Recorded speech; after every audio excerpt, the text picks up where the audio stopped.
నమస్తే, నా పేరు హేమ. బులెటిన్ కన్నా ముందు హెడ్లైన్స్.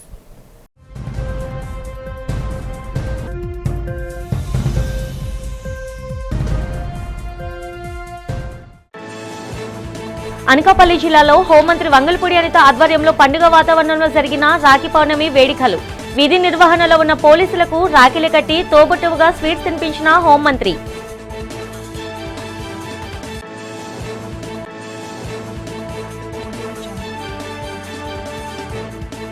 వైసీపీ అధినేత మాజీ ముఖ్యమంత్రి వైఎస్ జగన్ పై మండిపడ్డ రాష్ట్ర వ్యవసాయ శాఖ మంత్రి కింజరాపు అచ్చెన్నాయుడు.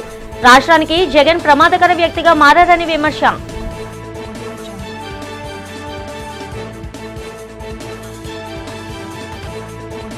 విశాఖలో సంచలనం రేకెత్తించిన 4 ఏళ్ల బాలిక కిడ్నాప్. పోలీసుల అప్రమత్తతో బాలికను ఎస్ రాయవరంలో వదిలి పారిపోయిన కిడ్నాపర్లు.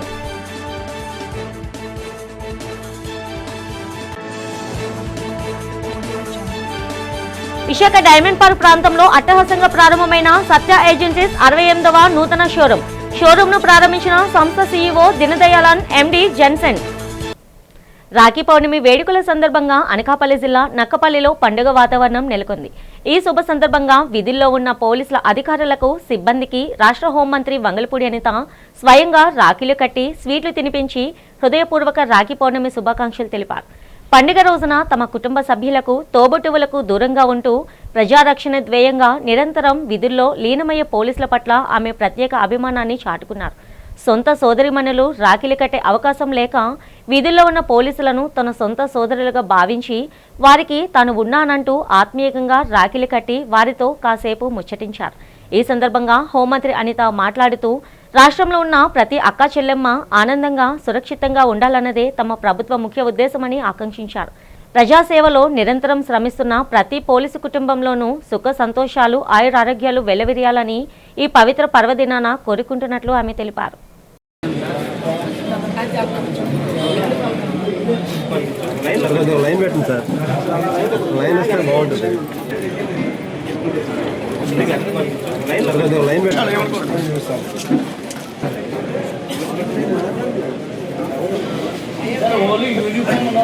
ముఖ్యమంత్రి చంద్రబాబు అధ్యక్షతన అమరావతి సచివాలయంలో 65వ సిఆర్డీ అథారిటీ సమావేశం జరిగింది. ఈ సమావేశంలో వివిధ పరిపాలన అనుమతులకు ఆమోదం లభించింది.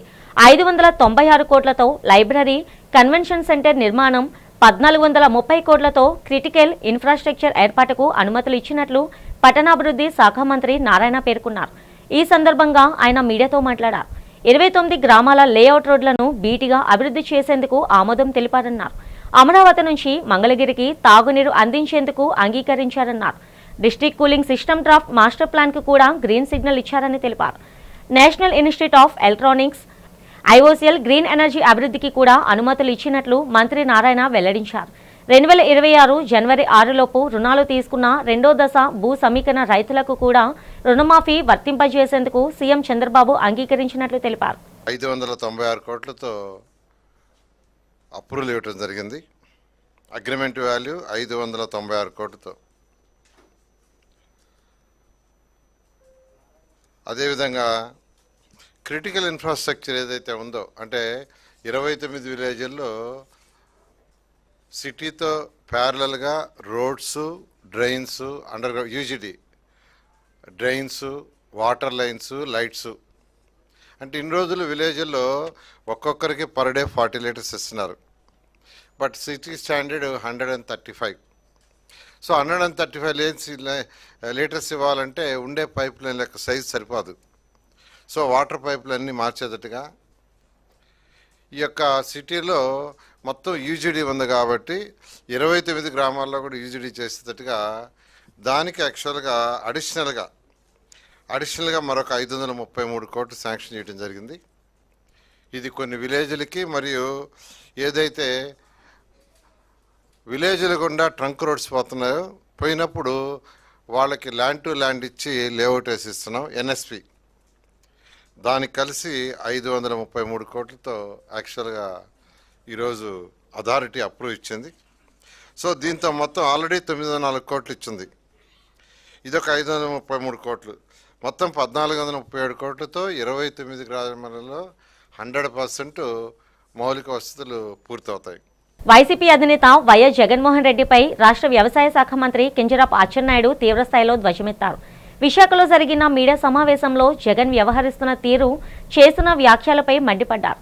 ప్రకృతి విపత్తుల కంటే జగన్ ప్రమాదకరమైన వ్యక్తిగా మారారని ఆందోళన వ్యక్తం చేశారు.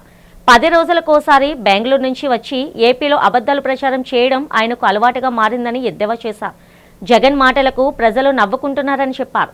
జీవో 365 ద్వారా జగన్ 165 ప్రాజెక్టులను రద్దు చేసి రాయలసీమకు తీవ్ర ద్రోహం చేశారని అచ్చెన్నాయుడు ఆరోపించారు. తమ ప్రభుత్వ హయాంలో పోలవరం ప్రాజెక్టును పుష్కరాలకు ప్రారంభిస్తామని, ఎత్తిపోతల ద్వారా అనకాపల్లికి గోదావరి నీళ్లు అందిస్తామని తెలిపారు. గత వైసీపీ పాలనలో బీసీలకు నామమాత్రపు పదవులే ఇచ్చారని మండిపడ్డారు. జగన్ హయాంలో రాష్ట్రాన్ని గంజాయి, మాదక ద్రవ్యాలకు అడ్డుగా మార్చారని, కూటమి ప్రభుత్వం రాష్ట్రాన్ని గంజాయి రహిత ఆంధ్రప్రదేశ్గా తీర్చిదిద్దేందుకు చిత్తశుద్ధితో పనిచేస్తుందని తెలిపారు. మీరందరూ వినుంటారు, మీకైనా నవ్వు రావాలి కదా. గొడ్డల పార్టీ అధ్యక్షుడు కొన్ని మాట్లాడినప్పుడు మీకైనా నవ్వు రావాలి కదా. ఒకసారి మీరు కూడా మననం చేసుకోవాలి కదా పాత్రికేయులు. మొన్న ఒక మాట్లాడుతున్నాడు ఒక మీటింగ్లో, నేను చూసి పక్క నవ్వాను. ఎన్నికలు సాఫీగా జరిగితే మేమే గెలుస్తాం. అసలు ఆ మాట్లాడే నైతిక హక్కు నీకుందా? నీ నోటంతా ఆ మాట ఎలాగొస్తుంది? 2019 నుంచి 24 వరకు ఏ ఎన్నిక జరిగినా ఏ విధంగా జరిగింది? ఎవరికైనా నామినేషన్ వేయించావా? మొత్తం అన్నీ ఏకగ్రీవాలంట. సిగ్గుండాలి కదా. ఆ రోజు ఏకగ్రీవాలైతే మైక్ ముందుకు వచ్చి ఏముంది, ప్రజాస్వామ్యం, ప్రజలందరూ మా పార్టీకి ఆదరించారు, ప్రజలందరూ మేము చేసిన పనులకి ఆమోదించారు, అందుకే ఏకగ్రీవం అయిపోతున్నాయని డబ్బా ఇలాగా కొట్టుకున్నావా జగన్ రెడ్డి? ఈరోజు ఏమంటావు? ఎక్కడైనా ఏకగ్రీవం జరిగితే మీకు సీట్ ఇవ్వని అంటావట. నీ నోర తాటి మట్ట, ఇది కొంప పెంట. ఏం మాట్లాడతావు? ఆన్సర్ చేయి. నీ నోరే.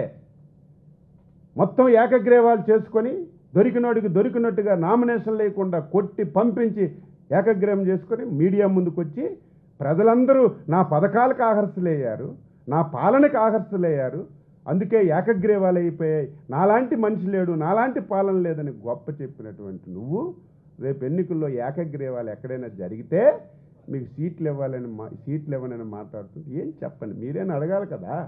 సింహాచలం పుణ్యక్షేత్రంలో శ్రావణమాస శోభ ఉట్టిపడింది. శ్రావణమాసం 3వ శుక్రవారాన్ని పురస్కరించుకొని శ్రీ వరహాలక్ష్మి నరసింహస్వామి వారి దేవస్థానంలో శ్రీ సింహావళి తాయారు అమ్మవారి సన్నిధిలో 1,00,000 కుంకుమార్చన పూజలు అత్యంత వైభవంగా శాస్త్రోక్తంగా జరిగాయి. ఉదయం నుంచే వేద పండితుల మంత్రోచ్చరణలు, మంగళ వాయిద్యాల నడుమ అమ్మవారికి ప్రత్యేక అభిషేకాలు, అలంకరణలు నిర్వహించారు. అనంతరం అశేష భక్తజన సందోహం మధ్య నేత్రపర్వంగా 1,00,000 కుంకుమార్చన విశేష పూజ కార్యక్రమాన్ని ప్రారంభించారు. పవిత్రమైన కుంకుమతో అమ్మవారి నామస్మరణ చేస్తూ అర్చకులు ఈ సేవను కన్నుల పండుగ నిర్వహించారు. ఈ విశేష వేడుకను తిలకించేందుకు, అమ్మవారి దివ్యమంగళ స్వరూపాన్ని దర్శించుకునేందుకు విశాఖ పరిసర ప్రాంతాల నుంచి భక్తులు భారీ సంఖ్యలో క్షేత్రానికి తరలివచ్చారు. ఆలయ ప్రాంగణమంతా భక్తుల నామస్మరణతో ఆధ్యాత్మిక వాతావరణం సంతరించుకుంది.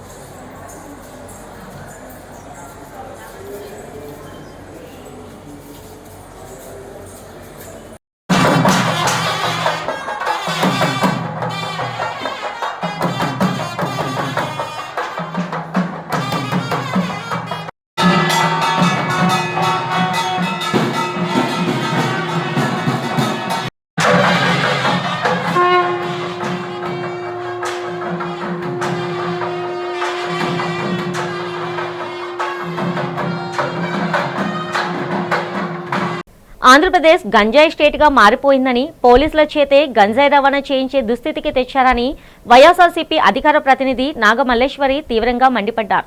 ఈ సందర్భంగా తాడేపల్లిలో వైసీపీ కార్యాలయంలో జరిగిన మీడియా సమావేశంలో ఆమె మాట్లాడారు. 100 రోజుల్లో గంజాయిని నిర్మూలిస్తామన్న హోంమంత్రి మాటలు ఏమయ్యాయని నిలదీశారు.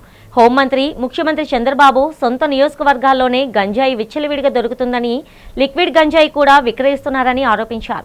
వైఎస్ జగన్ హయాంలో ఆపరేషన్ పరివర్తన్ ద్వారా గంజాయి సాగుపై యుద్ధం చేసి ప్రత్యామ్నాయ పంటలను ప్రోత్సహించగా, కూటమి ప్రభుత్వం వచ్చాక మళ్లీ గంజాయి విచ్చలవిడిగా సాగుతుందన్నారు. అత్యంత అసమర్థ హోంమంత్రిగా అనిత చరిత్రలో నిలిచిపోతారని, గంజాయి నిర్మూలనపై తనతో చర్చకు సిద్ధమా అని నాగమల్లేశ్వరి సవాల్ విసిరారు. గంజాయి మీద ఉక్కుపాదం మోపుతాము అని చెప్పారు. మోపారు. మీరు ఉక్కుపాదం కాదు మోపింది, గంజాయి పాదం మోపారు.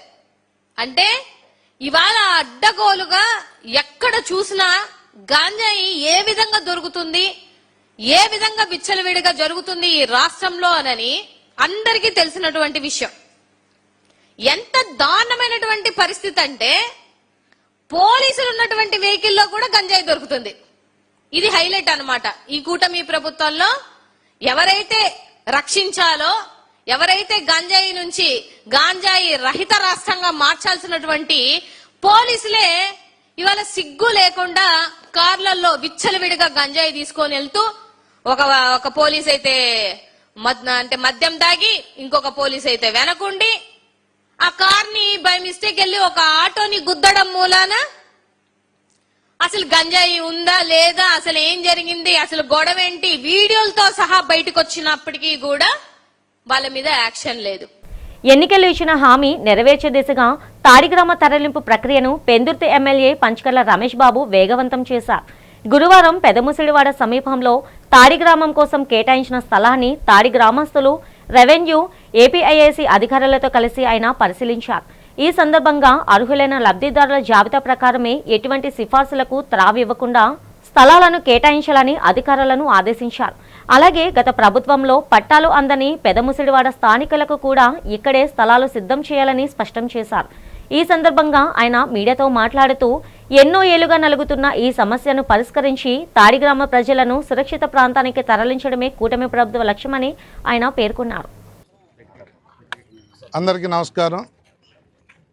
ఈరోజు పెదముసిడివాడలో ఉన్న ఏదైతే గతంలో తాడి తరలింపుకి ఇక్కడ జాగా ఇవ్వాలనుకున్నామో ఆ ప్లేస్ పరిశీలనకు వచ్చాం. ఇది స్పీడ్గా అన్ని డిపార్ట్మెంట్లు మోటివేషన్ చేస్తూ ముందుకు పోతా ఉన్నాం. ఏపీఐసికి హ్యాండ్ ఓవర్ చేశారు గవర్నమెంట్. ఏపీఐసి ఎన్ని ప్లాట్లు వస్తాయి ఏంటి అనేది స్కెచ్ తయారు చేసుకుని రెవెన్యూ ద్వారా ఏదైతే మైనింగ్ లెవెల్ చేయాల్సి వస్తుందో అని చెప్పి మైనింగ్ డిపార్ట్మెంట్ని అందరితో కూడా ఈరోజు విజిట్ పెట్టుకుని ఇక్కడ భూమి ఇస్తున్న గ్రామ పెద్దలు కానీ, పెదముసిడివాడ గ్రామ పెద్దలు కానీ, తాడి నుంచి రాబోతున్న గ్రామ పెద్దలు, అన్ని పార్టీలు, తెలుగుదేశం, జనసేన, బీజేపీ పెద్దలందరూ కూడా వచ్చారు. వారందరిలో నేను చెప్తా ఉన్నాను, ఎవ్వరికి ఏ ఇబ్బంది రాకుండా. ఎందుకంటే గతంలో అడిగారు, ఇవాళ కూడా నిన్న కూడా విన్నాను, పెదముసిడివాడికి ఏమన్నా పెరుగుతున్న ఊరు, జనాభా పెరిగిన తర్వాత ఏమైనా ఇబ్బంది వస్తుందేమో అని. ఎక్కడో ఉన్న తాడింది ఆదుకున్న వాళ్ళం పెదముసిడివాడిని ఆదుకోమని కాదు. ఏ ఊరు వాళ్ళైనా మా బిడ్డలు లాంటి వాళ్ళే, బాధ్యత మాది. నేను గండిబాబుజీ గారు కూడా ఉదయం మాట్లాడుకున్నాం.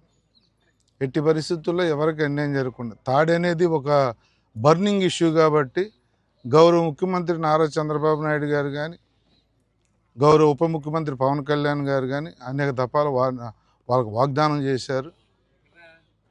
మన ముందు ప్రభుత్వం కూడా వాగ్దానం చేశారు. ఇక ఇక్కడ పార్టీలు ఒక అతీతంగా ఆ గ్రామాన్ని తరలించాలన్న ఆలోచనతో ఉన్న 2009లో నేను మొదటిసారి ఇక్కడ ఎమ్మెల్యే అయినప్పుడు జరిగిన వాగ్దానం ఇది. గ్రేటర్ విశాఖ మహానగరంలోని ప్రధాన కూడలి డైమండ్ పార్క్ వద్ద ప్రముఖ రిటైల్ కన్స్యూమర్ డ్యూరబుల్ సంస్థ సత్య ఏజెన్సీస్ 68వ నూతన షోరూం అత్యంత ఘనంగా ప్రారంభమైంది. సంస్థ సీఈఓ దినదయాళన్, ఎండీ జెన్సన్ కలిసి ఈ షోరూంను ప్రారంభించగా ఈ కార్యక్రమంలో general manager Senthil, branding head Gandhi, DGM Anand పాల్గొన్నారు. ఈ సందర్భంగా సీఈఓ దినదయాళన్ మాట్లాడుతూ దక్షిణ భారతదేశంలో అత్యంత వేగంగా విస్తరిస్తున్న సత్య ఏజెన్సీస్కు తమిళనాడు, ఆంధ్రప్రదేశ్, కర్ణాటక, కేరళ, తెలంగాణ వ్యాప్తంగా 400కు పైగా షోరూంలు ఉన్నాయని తెలిపారు. ఏపీలో సుళ్లూరుపేట, నెల్లూరు, ఒంగోలు, విజయవాడలో లభించిన విశేష ఆదరణతోనే నేడు విశాఖలో 68వ శాఖను అందుబాటులోకి తెచ్చినట్లు చెప్పారు. ప్రారంభోత్సవ సందర్భంగా ఆకర్షణీయమైన ప్రారంభ ఆఫర్లు, ప్రత్యేక కాంబో డిస్కౌంట్లు అందిస్తున్నామని, 200 విలువైన ఉత్పత్తుల నుంచి 2 లక్షల విలువైన హై ఎండ్ ప్రొడక్ట్స్ వరకు అందుబాటులో ఉంచామని వెల్లడించారు. ముఖ్యంగా తీర ప్రాంత వాతావరణానికి తగిన ఏసీలు, ప్రీమియం ఓఎల్ఈడి టీవీలు, 195 నుండి 700 లీటర్ల సామర్థ్యం గల రీఫ్రిజిరేటర్లు ఇక్కడ లభిస్తాయని పేర్కొన్నారు. తమ సంస్థ ప్రధాన ప్రత్యేకత ఆఫ్టర్ సేల్ సర్వీస్ అని, ప్రతి షోరూంలో సత్య సిఆర్ఎం సభ్యులు ఉంటారని స్పష్టం చేశారు. ప్రత్యేకంగా రూపొందించిన 161 యాప్ ద్వారా ఫిర్యాదులు లేదా సర్వీస్ రిక్వెస్ట్ నమోదు చేసిన 24 గంటల్లోనే ఇన్స్టాలేషన్, డెమో సర్వీసులు పూర్తి చేస్తామని ఆయన ప్రకటించారు. నమస్కారం అండి, అందరికీ నమస్కారం. చాలా సంతోషం ఇక్కడ వైజాగ్లో ఉండేది. Vizag is a very good place with natural beauty. We have a natural sea here. We have Vizag steel plant and we have Visakhapatnam university, Bhadrachalam temple, Annavaram అంతా చాలా ఒక పవర్ఫుల్ అయిన ప్లేస్ ఇది వైజాగ్ కోస్టల్ బెల్ట్. ఇక్కడ చూసినారంటే మనకు ఇప్పుడు సత్యాది 68th షోరూమ్ ఇక్కడ స్టార్ట్ చేసి ఉన్నాము. సత్య మనకు వచ్చి ఆంధ్రాలో కొత్తది కాదు, మనం అలవాటైన చోటనేది. సత్య అంటే సంతోషం, ఎప్పటికీ సంతోషము. సత్య ప్రోడక్ట్ కొనేటప్పుడు, వస్తువులు కొనేటప్పుడు సంతోషము, కొనే ప్రైసింగ్ సంతోషము, తర్వాత సర్వీసు సంతోషం. ఇది సత్య చూసినారంటే 427 స్టోర్స్ ఉందండి మనకి, spread across south India. We have operations in Tamil Nadu, we have operations in Karnataka, we have operations in Kerala, we have operations in Andhra. ఇప్పుడు ఈ మంత్ ఆగస్ట్లో మనం వచ్చి తెలంగాణలో కూడా స్టార్ట్ చేస్తున్నాము. ఫస్ట్ స్టోర్ అమీర్పేటలో. సో సత్య అంటే it is wide spread stores. The motto of Satya is to give a right product at a right price to the customers to spread happiness. Anakapalli జిల్లా నర్సీపట్నం సబ్ ట్రెజరీ కార్యాలయంలో ఏసీబీ అధికారులు నిర్వహించిన తనిఖీల్లో senior accountant Narva Vijay Bhaskar red హ్యాండెడ్గా పట్టుబడ్డారు. Retired తహసీల్దార్ శ్రీనివాసరావుకు సంబంధించిన increment arrears bill మంజూరు చేసేందుకు 50,000 లంచం డిమాండ్ చేయగా చివరికి 30,000కు ఒప్పందం కుదిరింది. డబ్బులు ఇస్తే తప్ప బిల్లు పాస్ చేయనని సదరు అకౌంటెంట్ తెగేసి చెప్పడంతో బాధితుడు ఏసీబీ అధికారులను ఆశ్రయించారు. బాధితుడి నుంచి 30,000 లంచం తీసుకుంటుండగా అధికారులు ఆయనను అదుపులోకి తీసుకున్నారు. ఈ వివరాలను ACB additional SP Harshita, DSP Ramanamurthy మీడియాకు వెల్లడించారు. ప్రస్తుతం నర్సీపట్నం సబ్ ట్రెజరీ ఆఫీసులో ఏసీబీ తనిఖీలు కొనసాగుతున్నాయి. Harshita, Vizag anti corruption bureau additional ఎస్పీని. సో ఈరోజు ఈ నర్సీపట్నం సబ్ ట్రెజరీ ఆఫీస్లో ఒక సీనియర్ అకౌంటెంట్ గారు ఒక రిటైర్ అయినటువంటి మండల్ లెవెల్ అధికారి గారి దగ్గర నుంచి ఆయన పెండింగ్ బిల్స్ ప్రాసెస్ చేయడం కోసం ఒక 30,000 డబ్బులు తీసుకుంటుండగా ఏసీబీ డిఎస్పీ రమణమూర్తి గారు ట్రాప్లింగ్ ఆఫీసర్గా ఉంటూ ట్రాప్ చేశారండి. ఫర్దర్ డీటెయిల్స్ అన్ని కూడా మీకు మా డిఎస్పీ రమణమూర్తి గారు అందిస్తారు.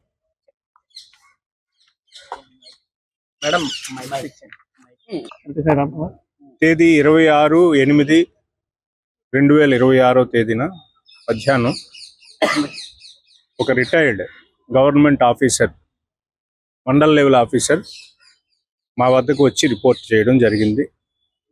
తాను గవర్నమెంట్ సర్వీస్ పూర్తి చేసి రిటైర్ అయిపోయిన సందర్భంగా తనకి రావాల్సినటువంటి బకాయిల నిమిత్తం బిల్లు వారు పనిచేసినటువంటి ఆఫీస్ నుండి సబ్ ట్రెజరీ నర్సీపట్నం వారికి పంపించడం జరిగిన తర్వాత వాళ్ళు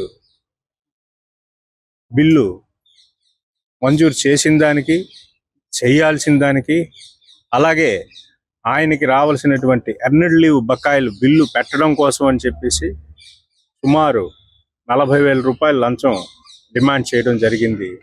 సీనియర్ అకౌంటెంట్ గారు అయినటువంటి ఎన్ విజయ భాస్కర్. ఇతను లంచం ఇవ్వకపోతే ఎటువంటి పరిస్థితుల్లో ఈ బిల్లు చేయమని చెప్పి సదరు రిటైర్డ్ ప్రభుత్వ ఉద్యోగి గారికి కరాఖండిగా చెప్పడం జరిగింది. తదుపరి వారు ఆ ప్రకారమే లంచం ఇవ్వలేదని చెప్పి బిల్లు కూడా రిజెక్ట్ చేయడం కూడా జరిగింది. ఊపిరితిత్తుల క్యాన్సర్ను ప్రారంభ దశలోనే గుర్తించి సరైన చికిత్స అందిస్తే రోగులు పూర్తి స్థాయిలో కోలుకుంటారని Yashoda hospitals consultant general thoracic surgeon, thoracic oncology నిపుణులు డాక్టర్ బి రామఫణీంద్ర కుమార్ తెలిపారు. నగరంలో జరిగిన మీడియా సమావేశంలో ఆయన మాట్లాడుతూ ప్రస్తుతం అత్యాధునిక శస్త్రచికిత్స విధానాలతో క్లిష్టమైన ఊపిరితిత్తుల వ్యాధులను నయం చేయవచ్చన్నారు. చిన్న కోతలతో శస్త్రచికిత్సలు, రోబోటిక్ థొరాసిక్ సర్జరీతో మెరుగైన ఫలితాలు సాధించవచ్చని తెలిపారు. ఊపిరితిత్తుల మార్పిడి, క్యాన్సర్ శస్త్రచికిత్సలతో పాటు ఛాతీ గాయాలు, బ్రాంకియోక్టాసిస్, ఆస్పర్జిలోమా, ఎంపైమా వంటి వ్యాధులకు ఆధునిక చికిత్సలు అందుబాటులో ఉన్నాయని చెప్పారు. ఊపిరితిత్తుల క్యాన్సర్పై ప్రజల్లో మరింత అవగాహన అవసరమని అన్నారు. ఊపిరితిత్తుల క్యాన్సర్ ప్రారంభ దశలో చాలా సందర్భాల్లో లక్షణాలు కనిపించకపోవచ్చని డాక్టర్ రామ్ ఫణీంద్ర కుమార్ తెలిపారు.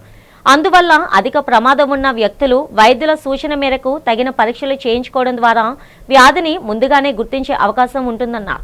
తమ ఆసుపత్రుల్లో అందుతున్న వైద్య సేవలు రోగులు వినియోగించుకోవాలని కోరారు. మీడియా సమావేశంలో యశోద హాస్పిటల్స్ మార్కెటింగ్ విభాగం అసిస్టెంట్ మేనేజర్ వెంకటరమణ రుకనాన వైద్యులు పాల్గొన్నారు. అంటే నేను ముందుగా అసలు థొరాసిక్ సర్జరీ ఏంటో చెప్తాను మీకు. అంతకు ముందు కాలంలో ఏముండేదంటే కార్డియో థొరాసిక్ వాస్కులర్ సర్జరీ అని ఉండేది. నాకు తెలిసి మీ అందరికీ వాస్కులర్ సర్జరీ గురించి తెలుసు. చాలామంది ఇప్పుడు వాస్కులర్ సర్జరీ డాక్టర్స్ వచ్చారు. అలాగే కార్డియో థొరాసిక్ నుంచి కార్డియాక్ సర్జన్స్ అంటే మెయిన్గా హార్ట్ డీల్ చేస్తారండి. నేను థొరాసిక్ సర్జన్. మేము థొరాసిక్ సర్జరీ అంటే హార్ట్ కాకుండా లంగ్స్, తర్వాత మనకి ట్రేకియా, ఈ మామూలుగా చెస్ట్లో ఉన్న డిఫార్మిటీస్ ఏమంటే అవన్నీ చూస్తాం అనమాట. సో నేను జాయిన్ అయినప్పుడు ఏమవుతుందంటే మొత్తం ఇండియాలో నేను జాయిన్ అయినప్పుడు అది నేను సెకండ్ బ్యాచ్. మొత్తం ఇండియా మొత్తంలో ఓన్లీ థొరాసిక్ చేసేవాళ్ళు ఒక 50 మంది నుంచి 60 మంది ఉంటారు అంతే అనమాట. ముఖ్యంగా నేను ఇక్కడ వచ్చిన దానికి ఉద్దేశం ఏమంటే నేను యాక్చువల్గా ఆంధ్రప్రదేశ్ నుంచి నేను ఫస్ట్ ప్యూర్ థొరాసిక్ అంటే లైక్ డిఆర్ఎన్బి థొరాసిక్ సర్జరీ చేసింది నేనే ఫస్ట్ అనమాట మొత్తం ఆంధ్ర నుంచి. సో నేను ఇది చేసిన తర్వాత నేను కొన్నాళ్ళు ఢిల్లీలో పనిచేశాను, సెంట్రల్ గవర్నమెంట్ జాబ్. అక్కడ నేను రోజు ఎంతోమంది పేషెంట్లు లంగ్ సర్జరీస్ చేస్తూ ఉండేవాళ్ళం. నేను అక్కడ అలాగా 2 సంవత్సరాలు అక్కడ సెంట్రల్ గవర్నమెంట్ జాబ్ చేశాను ఢిల్లీలో. తెలుగు రాష్ట్రాల ప్రజల పాలిట దైవం దివంగత ముఖ్యమంత్రి వైఎస్ రాజశేఖర రెడ్డి అని వైఎస్ఆర్సీపీ రాష్ట్ర అంగన్వాడీ వింగ్ కార్యదర్శి మాజీ కార్పొరేటర్ గొలగాని లక్ష్మి అన్నారు. రాఖీ పౌర్ణమి సందర్భంగా ప్రతి ఏటా మాదిరిగానే ఆసిలిమెటలోని దివంగత ముఖ్యమంత్రి వైఎస్ రాజశేఖర రెడ్డి విగ్రహానికి 27వ వార్డ్ వైఎస్ఆర్సీపీ మహిళలందరితో కలిసి ఆమె రాఖీలు కట్టి తమ సోదర భావాన్ని చాటుకున్నారు. ఈ సందర్భంగా గొలగాని లక్ష్మి, గొలగాని రాము మాట్లాడుతూ నాడు వైఎస్ రాజశేఖర రెడ్డి అక్కా చెల్లెమ్మల సంక్షేమం కోసం ఎన్నో పథకాలు అమలు చేశారని గుర్తు చేశారు. అదే బాటలో రాజన్న తనయుడు వైఎస్ జగన్మోహన్ రెడ్డి పయనిస్తూ మహిళల పక్షపాతిగా నిలుస్తున్నారని కొనియాడారు. వైఎస్ జగన్ అందించిన సుపరిపాలన వలన రాష్ట్రంలో మహిళలు ఆర్థిక పరిపుష్టితో ముందుకు సాగుతున్నారని తెలిపారు. అటు తండ్రి ఇటు తనయుడు ఇద్దరు మహిళల సంక్షేమానికి కట్టుబడి పనిచేసిన ముఖ్యమంత్రులుగా ప్రజల గుండెలో చిరస్థాయిగా నిలిచిపోతారని చెప్పారు. ఈ కార్యక్రమంలో వైఎస్ఆర్సీపీ సీనియర్ నాయకులు Golagani Ramu, state joint secretary Palla Durgarao, తూర్పు నియోజకవర్గం ప్రచార కమిటీ అధ్యక్షుడు సంపంగి సురేష్, వైఎస్ఆర్సీపీ మహిళా నాయకురాలు, కార్యకర్తలు పాల్గొన్నారు. మరి ప్రతి సంవత్సరం కూడా మహిళలందరూ కూడా వస్తారు. రాజ్యానికి రాఖీ కడదాం రండి అని ప్రతి వాళ్ళు కదిలి రావడం, మేము వచ్చి కట్టడము. మా గుండెల్లో ఇంకా రాజన్న మాకు చిరచ్ఛాయిగా మాకు ఉండిపోయారు. అలాగే ఎందుకంటే రాజన్న చేసిన మంచి కార్యక్రమాలు, పథకాలు అన్నీ కూడా ఇప్పుడు అందరి నాయకులు అదే అమలు చేస్తున్నామన్నారు. ఇంకా రాబోయే రోజుల్లో కూడా ఇప్పుడు నాయకులు ఉన్నారంటే ఏది ఒకటి ఇస్తే ఒకటి ఇవ్వట్లేదు పేద ప్రజలకి. ఎవరైనా సరే మంచి జరగాలి, మంచి చేయాలనే చూడాలి. మనకి ఫీజు రింబర్స్మెంట్ కానీ ఏదైనా ఈరోజు డాక్టర్లు చూస్తే సమ్మెలు, ఆ తర్వాత స్టూడెంట్లు సమ్మెలు, అందరూ ఎక్కడ పడితే అక్కడ ధర్నాలు, రాస్తా రోకులు తప్ప ఏమీ లేవు. ఎందుకంటే ఎక్కడ సంక్షేమ పథకాలు కూడా అమలు చేయట్లేదు ఈ ప్రభుత్వం. ఇప్పుడు తమిళనాడులో చూడండి, సూర్య ఎలాగ జగన్మోహన్ రెడ్డి గారు కిందసారి ఎలా చేశారో, పథకాలు ఎలా పెట్టారో అనేది అతను గమనించి ఈరోజు సూర్య గారు ఈ యొక్క విశాఖ నగరంలో ఉన్నటువంటి వేమన మందిరం వద్ద 28వ వార్డులో మరి మా సీనియర్ కార్యకర్తలు గొలగాని లక్ష్మీ రాము గారు ఇద్దరు కూడా ప్రతి ఏటా కూడా ఆ రాజశేఖర రెడ్డి గారికి మరి రక్షాబంధన్కి సంబంధించి ప్రతి ఏటా కూడా ఆయన చనిపోయినా కూడా ఆయన విగ్రహానికి రాఖీ కట్టి తన అభిమానాన్ని చాటుకుంటారు. మరి వీరు జగన్మోహన్ రెడ్డి గారు ఎప్పుడైతే కాంగ్రెస్ నుంచి బయటకు వచ్చారో, రాజశేఖర రెడ్డి గారు ఎప్పుడైతే మరి నగరంలో జరిగిన Visakha musical and dance academy Kalabharathi వార్షిక సంగీత, నృత్య, నాటకోత్సవాలు ఘనంగా ముగిశాయి. ఈ ఉత్సవాలలో ప్రఖ్యాత ముఖ్య కళాకారిణి డాక్టర్ పద్మసుబ్రహ్మణ్యంకు నాట్య, విద్య, భారతి బిరుదుతో పాటు స్వర్ణ కమలాన్ని ఒరిస్సా రాష్ట్ర గవర్నర్ కంభంపాటి హరిబాబు ప్రదానం చేశారు. ఈ సందర్భంగా గవర్నర్ హరిబాబు మాట్లాడుతూ కళాభారతి కళల ప్రోత్సాహానికి చేస్తున్న కృషిని కొనియాడారు. గత కొన్ని సంవత్సరాలుగా అనేక ఉత్సవాలను నిర్వహిస్తూ కళాకారులను ప్రోత్సహించడం పట్ల హర్షం వ్యక్తం చేశారు. కళాభారతిలో నిర్వహించే నృత్య, సంగీత ఉత్సవాల్లో దేశవ్యాప్తంగా ఉన్న కళాకారులు హాజరై తమ కళలను ప్రదర్శించి ప్రేక్షకులను రంజింపచేస్తున్నారని చెప్పారు. ప్రముఖ కళాకారులను గుర్తించి వారిని సత్కరించి తగు రీతిన కానుకలు అందజేయడం పట్ల హరిబాబు హర్షం వ్యక్తం చేశారు. ఈ కార్యక్రమంలో Visakha music and dance academy, Kalabharathi ప్రతినిధులు, పలువురు కళాకారులు పాల్గొన్నారు. విదేశాల నుంచి దిగుమతి చేసుకుంటే అయ్యే ఖర్చు కంటే సగం కంటే 3వ వంతు ఖర్చుతోటి ఇక్కడే మనం ఉత్పత్తి చేసుకునే విధంగా వారు అనేక ఉత్పత్తులు మనం ఆవిష్కరించారు. ఇంకా ఇప్పుడు ఆ మెట్టెక్ జోన్లో ఎవరైనా వచ్చి మేము ఇండస్ట్రీ పెడతామని అంటే వాళ్ళకి స్థలం ఇచ్చే అవకాశం లేకుండా ఉంది. దాన్ని ఇంకా విస్తరించాల్సిన అవసరం కనిపిస్తూ ఉంది. కాబట్టి అటువంటి మంచి ఒక అద్భుతమైన సంస్థని విశాఖ నగరంలో ఆవిష్కరించిన జితేందర్ శర్మ గారికి విశాఖ ప్రజల తరఫున నేను ధన్యవాదాలు, కృతజ్ఞతలు తెలియజేస్తున్నాను. నగరంలో 4 ఏళ్ల బాలిక కిడ్నాప్ కేసును ఛేదించి పాపను క్షేమంగా తల్లిదండ్రులకు అప్పగించామని ఏసీపీ లక్ష్మణమూర్తి తెలిపారు. నగరంలో తీవ్ర సంచలనం రేపిన బాలిక కిడ్నాప్ కేసు వివరాలను మీడియా సమావేశంలో తెలియజేశారు. విశాఖ రైల్వే స్టేషన్ ఎదురుగా ఉన్న బస్టాప్లో తల్లిదండ్రులతో నిద్రిస్తున్న 4 ఏళ్ల బాలిక సయ్యద్ శివపార్వతి అపహరణకు గురైనట్లు ఫిర్యాదు అందిందన్నారు. 3 రోజుల క్రితం విజయవాడ నుంచి విశాఖ వచ్చిన తల్లిదండ్రులు రాత్రి బస్టాప్లో బాలికతో కలిసి నిద్రించారని చెప్పారు. అర్ధరాత్రి 1 గంట సమయంలో లేచి చూడగా బాలిక కనిపించకపోవడంతో తండ్రి టూటౌన్ పోలీస్ స్టేషన్లో ఫిర్యాదు చేశారని తెలిపారు. సీసీటీవీ ఆధారంగా బాలికను గాజువాక మీదుగా ఎస్ రాయవరం వైపు తీసుకువెళ్తున్న ఇద్దరిని గుర్తించామన్నారు. ఉపేంద్ర, ప్రతిభ కలిసి బాలికను కిడ్నాప్ చేసినట్లు తమ దర్యాప్తులో తేలిందన్నారు. కిడ్నాప్ చేసిన బాలికను ఎస్ రాయవరం వద్ద వదిలి పరారైనట్టు చెప్పారు. పరారీలో ఉన్న నిందితుల కోసం గాలిస్తున్నామని, త్వరలోనే పట్టుకుంటామని ఏసీపీ లక్ష్మణమూర్తి తెలిపారు. తమ బిడ్డను క్షేమంగా తమకు అప్పగించిన పోలీసులకు బాలిక తండ్రి సయ్యద్ అబ్దుల్ గని కృతజ్ఞతలు తెలిపారు. నమస్కారం అండి. ఇప్పుడు మన విశాఖపట్నం టూటౌన్ పోలీస్ స్టేషన్ పరిధిలో ఒక సంఘటన రాత్రి జరిగిందండి. రాత్రి మిడ్నైట్ 1 గంటప్పుడు మన రైల్వే స్టేషన్ ఆపోజిట్గా ఉన్న ఫుట్పాత్ మీద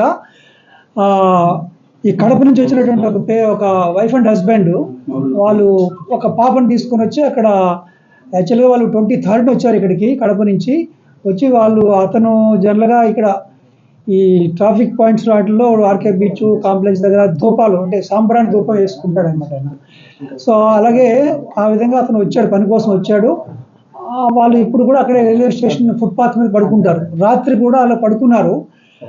12:30 వరకు వాళ్ళు మెలుగుగానే ఉన్నారు. వాళ్ళ పాప పక్కనే ఉంది. ఈ పాప 4 years old, 4 సంవత్సరాలండి. అయితే తర్వాత 1 గంట తర్వాత 1 గంటన్నర 1 గంట 40 నిమిషాలకి వాళ్ళు చూసుకుంటే పాప పక్కన లేదు. వాళ్ళు వెంటనే అక్కడ రైల్వే స్టేషన్లో ఉన్న రైల్వే పోలీసులకి అందరూ చెప్పారు. ఆ తర్వాత కంట్రోల్ రూమ్కి 100 డైల్ చేస్తే వెంటనే మా వాళ్ళంతా అలర్ట్ అయ్యారు. రాత్రంతా పోలీసు వెహికల్ చెకింగ్లు అవి చేశారు. సీసీటీవీలన్నీ వెరిఫై చేస్తే ఒక బైక్ మీద ఒక అమ్మాయి ఒక అబ్బాయి ఆ పిల్లని తీసుకెళ్ళిపోతున్నట్లు గమనించడం జరిగిందండి. సో ఆ ఆధారంగా బైకు దాన్ని బట్టి మేము ఇన్వెస్టిగేషన్ మా టూటౌన్ సిఐ గారు అప్పలనాయుడు గారు అలాగే ఎస్ఐ మన్మధరావు చక్కగా ఇమీడియట్గా రెస్పాండ్ అయ్యి టీములు ఫామ్ చేసుకున్నాము. చేస్తే అన్ని విధాలుగా మేము అన్ని ప్రదేశాలకి వెళ్ళి సస్పెక్ట్స్ గురించి వెరిఫై చేస్తే మనకి ఇమీడియట్గా ఈరోజు మార్నింగ్ మాకు ఎస్రాయవరంలో ఆ పాప మాకు ట్రేస్ అయిందండి. బయట కెమెరాలు మా దగ్గర ఉండవని చెప్పేసి రైల్వే పోలీసులు సహాయపడ్డారు. బయట పోలీసులు రాత్రంతా నిద్ర లేకుండా మా కోసం ఇంత కష్టపడి మా కూతురు మాకు తెచ్చిచ్చారు. ఇంత కష్టపడి మా కూతురు మాకు ఈ టయానికి తెచ్చిచ్చారు. రాత్రి 2 నుంచి ఎవరికి నిద్ర లేదు, అందరూ తిరుగుతానే ఉన్నారు సారోళ్ళు. పాప పేరు శివపార్వతి, నా పేరు సయ్యద్ అబ్దుల్ గని, ఫాతిమా మాబుని. కాదు, వాళ్ళని ఎప్పుడైనా చూసారా మీరు? వాళ్ళని మేము ఎప్పుడు చూడాలి. వాళ్ళు అసలు ఎట్లా తీసుకెళ్లారో కూడా తెలియదు. అది సీసీ ఫుటేజ్ చూస్తే తెలిసింది బయటికి. బులెటిన్ ముగిస్తున్న హెడ్లైన్స్ మరోసారి.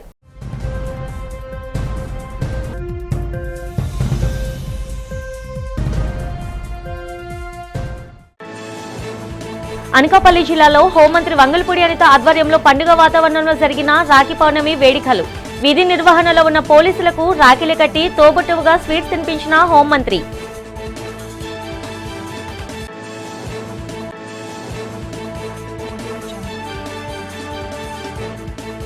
వైసీపీ అధినేత మాజీ ముఖ్యమంత్రి వైఎస్ జగన్ పై మండిపడ్డ రాష్ట్ర వ్యవసాయ శాఖ మంత్రి కింజరాపు అచ్చెన్నాయుడు. రాష్ట్రానికి జగన్ ప్రమాదకర వ్యక్తిగా మారారని విమర్శ.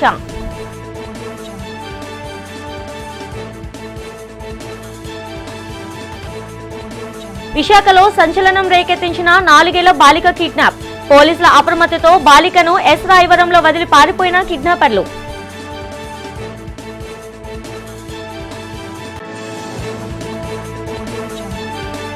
విశాఖ డైమండ్ పార్క్ ప్రాంతంలో అట్టహాసంగా ప్రారంభమైన సత్య ఏజెన్సీస్ 68వ నూతన షోరూమ్ ను ప్రారంభించిన సంస్థ సీఈఓ దినదయాలన్, ఎండి జెన్సెన్. ఈనాటి బులెటిన్ ఇంతటితో సమాప్తం. తిరిగి రేపటి బులెటిన్లో కలుసుకుందాం. అంతవరకు సెలవు. నమస్తే.